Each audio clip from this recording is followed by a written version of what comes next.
eu preciso captar 1 bilhão porque eu joguei 1 bilhão fora. Bem-vindo ao canal Pra Ficar Rico, se você busca informações sobre investimentos na Bolsa de Valores, dicas de educação financeira, histórias de empreendedorismo ou como conseguir uma renda extra, você veio ao lugar certo. Mas antes de começar o vídeo, deixe o seu like, assine o nosso canal e ative o sininho para receber as notificações. Eu gosto muito daqueles casos cabeludos de turnaround, aquelas coisas, sei lá, Oi, Cogna, eu gosto. Não fala essa palavra não, que o pessoal já fica doido aqui. Tipo, eu gosto de fazer esse tipo de coisa. Assim, é intelectualmente estimulante. Mas o fato de ser intelectualmente estimulante não significa que eu vou vender meu apartamento pra colocar em Oi, Cogna e põe aí outras no meio. IRB, né? Não vou. Entendi.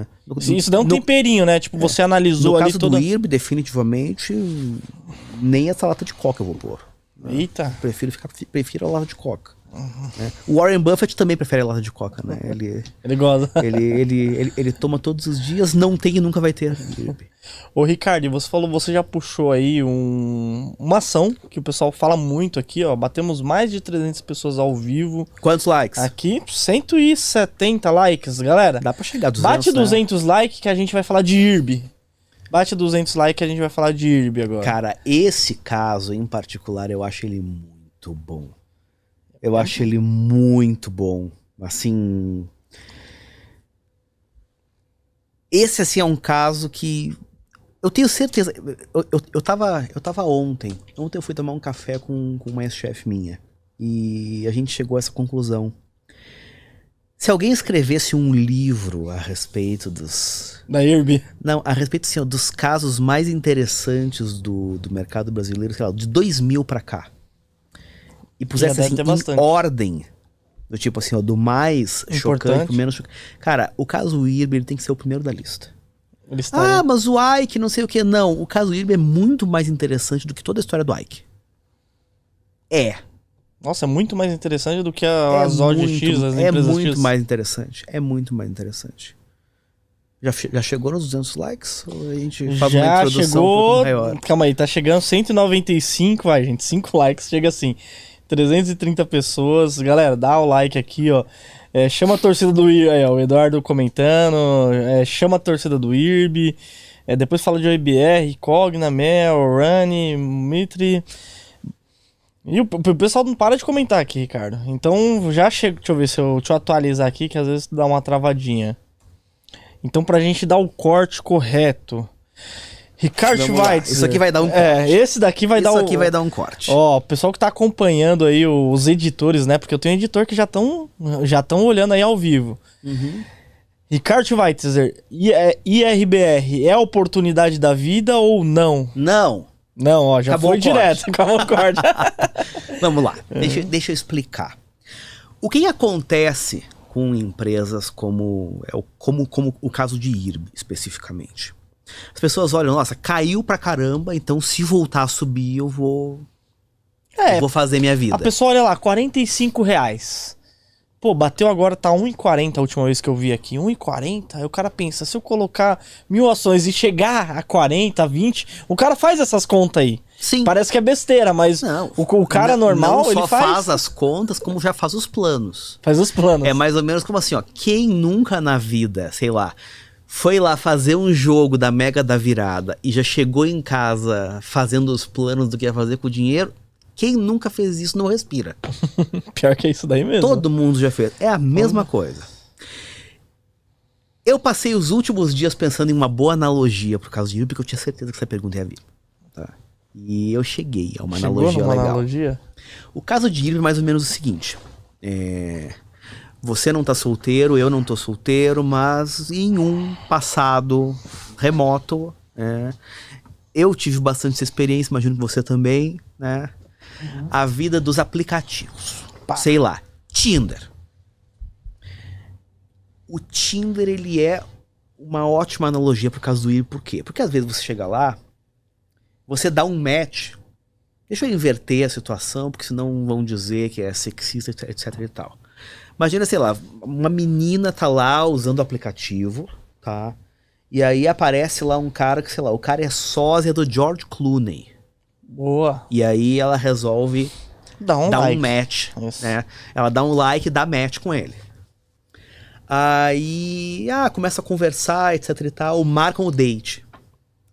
Quando chega no date, o cara que parecia o George Clooney, na verdade parece o Ricardo Schweitzer.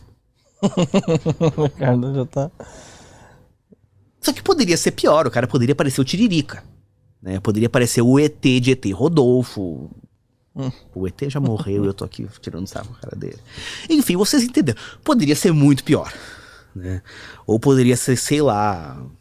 Poderia ser qualquer coisa. Tá? Mas o ponto é... Existia uma expectativa de George Clooney e apareceu o Ricardo Schweitzer. IRB a R$40 era George Clooney. Aí quando chegou... E aí a esquadra descobriu e contou pra todo mundo que aquilo que eles pensavam que era o George Clooney, na verdade era o barbudo aqui. Aí ele fez um documento, tal. Falou, ó, segundo as definições, George Clooney, 1,80 m. Ricardo Schweitzer, 1,75, é a diferença. Do tipo... Por que eu tô fazendo essa analogia?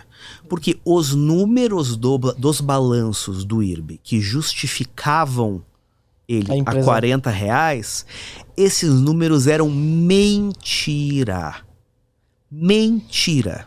A gente não tá dizendo que a empresa era muito mais lucrativa e aconteceu alguma coisa com ela e ela se tornou menos lucrativa. Não! Ela era muito menos lucrativa naquela época, mas ela estava enfeitada de uma maneira tal que todo mundo achou. Você já viu aqueles vídeos? Também é uma ótima analogia. Aqueles vídeos de maquiagem das coreanas. Nossa, sensacional, né? Eu gosto de ver aqueles vídeos que são o contrário, né? Pega, a menina puxa, começa né? Toda maquiada, aí coloca o vídeo ao contrário e vai tirando, né? E aí você descobre que, na verdade, a menina parecia o Marquito, mas estava toda maquiada, parecia sei lá quem, né? É a mesma coisa, né? As pessoas olhavam para o balanço do IRB, nossa, essa empresa é maravilhosa. Esse é um setor que em todo que é lugar do mundo, tudo que é resseguradora dá, sei lá, entre 5% e 10% ao ano de retorno sobre o patrimônio líquido. Esses caras dão 35%, 40%, eles são muito bons. Os caras são Não, eles não são muito bons, eles estavam mentindo. Eles estavam mentindo. Então o que aconteceu? Você teve um choque de realidade, né? Quem achou que tinha que ia ter um date com o George Clooney acabou tendo um date com o Ricardo. E foi isso que aconteceu. Entende? E aí, esse não é um processo reversível. Não adianta, sei lá... Cara, eu vou lá, sei lá, eu vou lá treinar com o Renato Cariani, eu vou lá me consultar com o Paulo Musi, vou fazer um monte de plástico. Eu não vou virar o George Clooney da mesma maneira que IRB não vai virar uma empresa que dá 35% de retorno sobre o patrimônio líquido de maneira lícita, né? De maneira real, de maneira regular. E, consequentemente... É irrazoável você imaginar que em algum momento a empresa volte àquele valuation que era baseado em premissas mentirosas. Entende? Então e a IBR não vai voltar a 45. Não vai. E é por isso que muita gente vai se arrebentar nesse caso. Porque as pessoas estão entrando com a expectativa de que, olha, agora eles vão limpar a casa e tudo mais, e agora a empresa vai voltar a ser rentável. Não, ela não vai voltar a ser rentável. Ela provavelmente vai ter uma rentabilidade semelhante, talvez um pouco melhor, talvez um pouco pior do que a média da indústria. Se IRB tiver, sei lá, 10, 15% de retorno sobre o patrimônio líquido ao ano, ela já vai estar assim no, sei lá, no quartil superior de desempenho de resseguradoras mundo afora. Já vai estar. Mas o valuation que resulta disso para as ações não é, sei lá, 6 vezes valor patrimonial como era lá atrás. Não é. É uma vez valor patrimonial, uma vez alguma coisa, uma vez 1.2, 1.3, 1.5. Vai fazer a conta de quanto dá isso. Tipo, você não vai multiplicar o seu capital por 40 vezes, como você está imaginando. Não vai. E aí as pessoas se apegam àqueles argumentos, mas ele é uma empresa grande. Sim, é uma empresa grande. Existem uma série de outras empresas que são ainda maiores do que ela no mundo. E esse é um setor que é altamente globalizado, ou seja, quando você faz resseguro você não precisa trabalhar com o IRB, você pode, sei lá, você faz resseguro lá com uma resseguradora da China. Do tipo, dá na mesma, entende? Esse cara não vai entregar um retorno que é 3, 4, 5 vezes acima do que todos os demais caras da indústria no mundo conseguem entregar. Ele não é o CR7 das resseguradoras? Mas é aí que tá, ele pode ser o CR7 das resseguradoras. Mas mesmo assim ainda vai ser um pouquinho acima do que a média, né? Só que, sei lá, futebol não é minha praia, mas vamos lá. Digamos que ele seja o CR7. O CR7, ele fez 50 vezes mais gols na carreira dele do que o segundo melhor jogador, sei lá eu quem é, não. O Messi, talvez, não sei. Não, se bobear fez até menos. Então, mas meu ponto é esse, do tipo, ele não é 50 vezes melhor do que o segundo. Entendi. Ele é marginalmente melhor do que um outro cara que é muito bom. Aí, gente, É a mesma história. E, Ricardo, você tá explicando de uma maneira bem simples pra galera poder entender o que aconteceu, né, meu? Sim. Mais simples que isso daí, gente, você não vai encontrar em lugar nenhum. Eu acho que não. Pelo menos não mais divertido. Só não seria divertido realmente pra mim, né, que esperasse encontrar o George Clooney e encontrasse o Ricardo. E, Ricardo, o pessoal tá falando que tá caindo 12% hoje. Como que funciona essa subscrição aí? Porque eu li algumas coisas assim, mas eu não entendi nada, fiquei meio perdido. Pô, é 66%, parece que vai poder reescrever. Dá um exemplo prático pra gente. Bom, primeiro deixa eu fazer aquela coisa bem safada, que é dizer, olha, hoje está caindo 12%, ontem caiu para Dedéu também. Se vocês estivessem lendo as minhas newsletters, vocês estariam preparados para isso, porque eu escrevi a respeito disso na segunda-feira. Olha aí, ó, tá vendo? Tá? E a newsletter é de graça, você entra lá, entra no meu link lá da bio do Instagram, que tem lá o link para você se inscrever, etc e tal. É para ser semanal, tá? Mas às vezes eu escrevo a cada 7 dias, 8 dias, às vezes eu pulo uma semana. Às vezes eu escreve 2 vezes na semana? Não, não, eu não faço. Não é fácil, não. Não, porque eu gosto de escrever quando eu tenho alguma coisa de relevante pra escrever. Senão e nem compensa, sempre eu tenho. Verdade. Do tipo, eu não tenho pressão, eu não preciso encher sua caixa de e-mail todo dia porque eu quero vender alguma coisa. Eu não preciso. Então eu escrevo quando eu acho que eu tenho alguma coisa que efetivamente pode contribuir. Mas qual é que é a história, tá? Em primeiro lugar, ai, Ricardo, o IRB vai quebrar? Não, não vai. O IRB tá insolvente? Não, não tá. O que acontece? O IRB trabalha em um setor que é altamente regulado, que é o setor de seguros e resseguros. Da mesma maneira que os bancos, por exemplo, também trabalham em um setor altamente regulado. Da mesma maneira que os bancos precisam, para operar, ter determinados níveis de capital, porque senão o Banco Central diz, olha, com esse volume de capital próprio você não pode operar, as seguradoras e resseguradoras caem na mesma situação. O que aconteceu com o IRB? Com os sucessivos prejuízos que ele veio apresentando ao longo aí dos últimos, 8 trimestres, desde que a verdade veio à tona, o capital próprio dele acabou corroído, né? Prejuízo atrás de prejuízo, atrás de prejuízo. E ele chegou num ponto que ele ficou desenquadrado do que seria o limite mínimo de capital.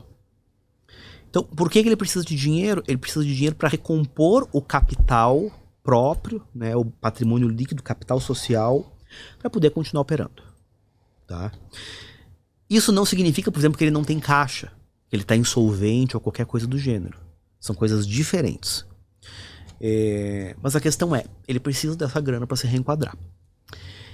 Qual foi a solução que eles encontraram? À medida que, enfim, a empresa continua sofrendo uma brutal crise de credibilidade, eles se viram forçados ao seguinte, de quanto dinheiro a gente precisa? A gente precisa de 1 bilhão e 200 milhões de reais.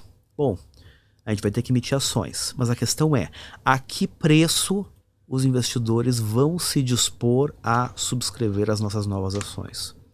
Aí eles chegaram à seguinte conclusão, bom, eu não sei a que preço eu vou conseguir colocar, mas eu sei de quanto dinheiro eu preciso. Então a variável sobre a qual eu tenho controle é sobre o número de ações que eu vou emitir. Então basicamente é assim, olha, eu preciso de 1 bilhão de reais. Se você topar comprar a R$1 por ação, eu emito 1 bilhão de ações. Mas se você quiser comprar a só 50 centavos, então eu vou emitir 2 bilhões, porque eu continuo precisando de 1 bilhão. Nossa, então... Qual é o grande problema do IRB? Eles precisam de 1,2 bilhão de reais e eles não têm controle sobre o preço e o mercado não está disposto a pagar. Então eles viraram e falaram, olha, nós vamos emitir de X a Y ações e os preços, né, o intervalo de preço disso significa que no melhor cenário para eles emitiriam essas ações próximas a R$2 e no pior cenário seria em aproximadamente 70 centavos. Nossa! Por que está caindo? Porque o mercado tá antevendo que essa subscrição só vai sair próxima do limite inferior. Ou seja, talvez saia a menos de R$1. Nossa! Isso significa que quem comprou antes vai tomar uma diluição brutal, porque o número de ações que está sendo emitido para reenquadrar a empresa é muito grande. Aí vem o outro argumento que eu vi, mas agora, né, como eles vão fazer o aumento de capital, eles vão ter dinheiro para investir, para crescer. Não vão, porque, de novo, o objetivo desse aumento de capital é simplesmente restabelecer o capital mínimo que ele precisa para continuar operando do tamanho que ele é hoje. Não vai mudar nada. Não vai mudar. A empresa não vai para outro patamar de tamanho, de crescimento, de rentabilidade, de qualquer coisa do gênero. Não é um dinheiro... O IRB ele não está captando dinheiro para investir e crescer. Ele está captando dinheiro para repor o dinheiro que ele perdeu. Nossa, então, para quem é acionista, o cara tá levando um fumo violento, né? Tá. Caraca. E assim, não foi falta de aviso, gente. Não foi falta de aviso.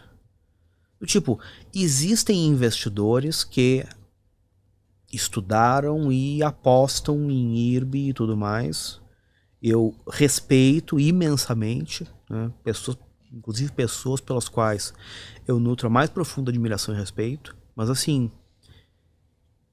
eu, Ricardo, não consigo enxergar. Não consegue ver, ver uma saída e que ela pode se valorizar bastante, né? Principalmente desse follow-on aí, né? Esse follow-on muito bagunçado, né?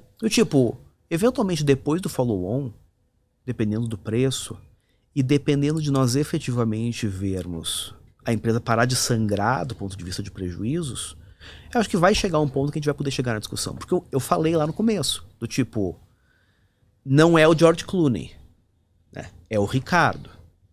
Mas assim, é o Ricardo. Não é o Tiririca. Vale alguma coisa. Coitado do Tiririca, né? Tô aqui tirando o sarro dele porque ele é feio, né?